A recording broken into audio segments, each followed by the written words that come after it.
Hello friends and welcome to Metal World channel. This is DA Chandekar, editor of Metal World. As India fights COVID-19 situation, Metal World brings you various veterans from the field to share their views about the situation and what the industry should do after COVID-19 lockout is over. We have with us today Mr. Pugazanti. Mr. Pugazanti is ex-president of Indian Institute of Metals and presently executive director of Indian Lead and Zinc Development Association.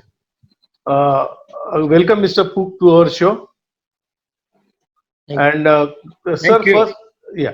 first I would like to ask you about the what is the situation in the industry due to lockdown of COVID-19, especially in lead and zinc industries.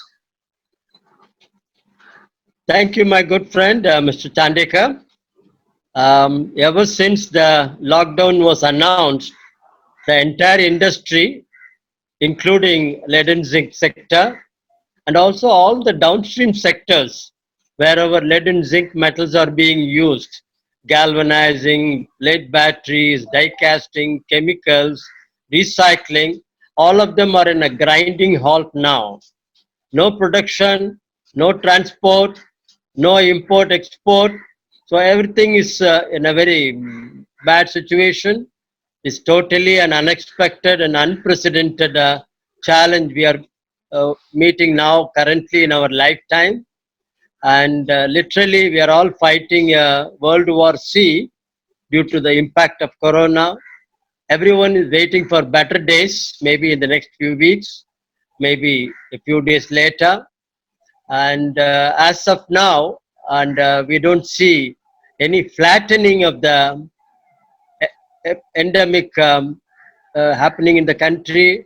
It's still increasing day by day, and I hope we will start seeing flattening and then gradually declining maybe after a few days or a few weeks. Let's hope for the best. Yeah. Yeah, thank you, Mr. Pook, for apprising us of the situation. But now, if the lockdown is gradually opened up, as there is a discussion that the lockdown may be opened for the areas where there is no occurrence of the pandemic, or where the pandemic is totally under control. So, in those areas, if the lockdown is lifted, gradually, how the industry would respond as per you? I think as soon as the lockdown is lifted, we don't know when, it can be an extension beyond May 3rd also. The lockdown might extend.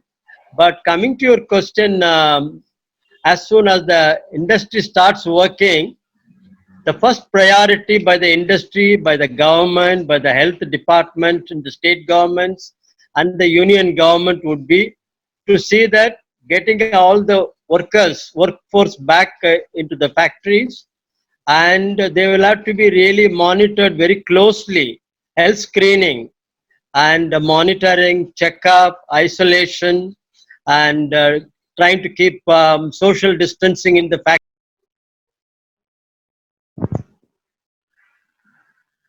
Sometimes I hear that even the factories have to give accommodation to the workforce so that they don't go back home or wherever they live and spread again this pandemic. So the first few months is going to be very challenging. We have never done this in the industry. It's more of health management, and once things stabilize, probably then there will be a series of other issues, liquidity issues, logistic problems, slackening demand, and how to really stimulate the demand for the industry, getting all the plant and equipment in a working condition. They were all shut for several weeks now.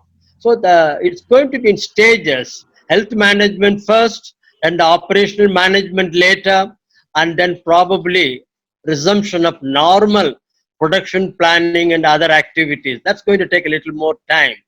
So this is going to be the chain of sequence of events I expect. But let's hope when things improve, in the country, corona-wise. Yeah, Yeah, obviously, sir, it is going to be a very uphill task for the employers, yeah. also employees, also everybody to face this situation and come out of this situation. Sir, what support does the industry expect from the government at this very crisis period? Very correct to expect from the government, but normally industry, chambers of commerce, they all usually ask for, and they will start asking more now. GST reduction, waiver, postponement of payments, and many other supports and subsidies from the government. But the government also will be handicapped because they went through an unexpected crisis, a mega crisis, where they had to divert lots and lots of funds which were not budgeted, unbudgeted expenditure.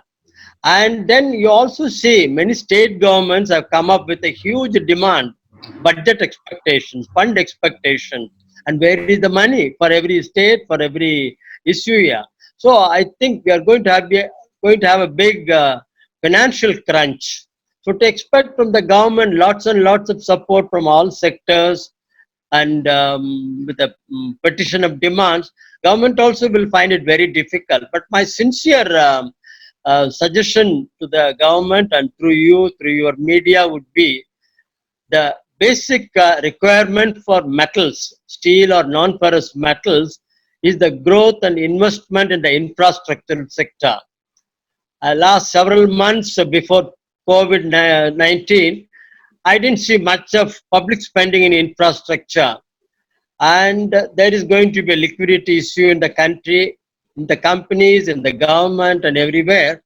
But after a few months, if the government can keep this apart from the financial package and stimulus, etc., if money can start flowing in infrastructure, that itself is going to add to your GDP, create massive employment, create massive demands, stimulation for metals, cement, etc.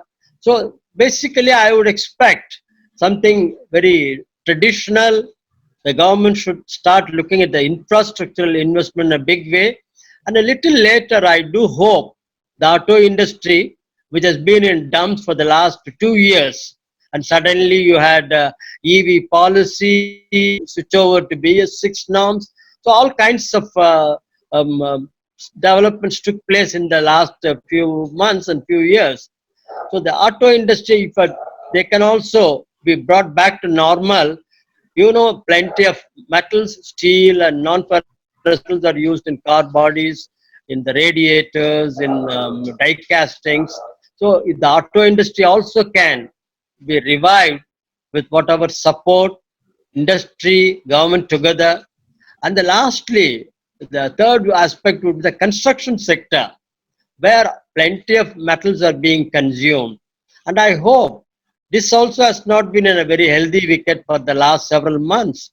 So construction also, if there can be some revival, they have done it now after August 20th, whatever construction activity, rural road development, etc., they already started. But if construction can start in a big way, highways and industrial corridor projects, wherever we are spending lots of money, some of them are all supported with FDI from other countries. So if we can revive infrastructure, automotive sector and construction sector, that will be a great fillip to the metals industry as a whole, including the lead and zinc industry. That's all I would like to say, Chandeka. Yeah, thank you very much. Just last question, sir. Now that you have said that instead of giving direct help to the industries, government can do more spending on infrastructure or maybe construction sector like that. So that's a good suggestion. Sir, when do you think the whole situation can revive? What is your take? By end of this year, sir? I expect maybe anywhere between 6 to 9 months. 6 to 9 months. First 3 months health management, and then trying to get all our operational issues resolved, and then getting back to regular demand, regular production, whatever export commitments, whatever import we can do. I think it's going to take maybe about 6 to 9 months. That is my hunch, my good friend. Okay, sir. So you are saying by end of the financial year 2020-21, we should be and Yes, our I economy should be back on track. that is right. That's right. I'm a born optimist. I hope we have a government which is always pro development. And now I think we all have to put our heads together, gear up with a renewed vigor and motivation, and bring the whole economy and the industry on a sound footing. Maybe by March end, April, and let's hope so for the better days and fresh air, maybe as early as possible. Yeah. Yeah, thank you. Thank you very much, Mr. Pugazanti. It was nice talking to you. And thank you My very much, sir. My pleasure always interacting with you. You have been doing a commendable job in metals industry, disseminating technical and commercial information for a very long time. And you are a very recognized player in the metals journalism. You have established your credentials, and I have seen it from very close quarters. All the best to you and your team. Thank you. Thank you, sir. Thank you. It was Thank nice you. talking to Thank you, you. sir. Thank you. Thank you. So this was Mr. Pugazanti. He was very optimistic about the recovery of the industry, and he feels by end of this financial year, that is by March, April 2021, the industry should be back on track. Thank you.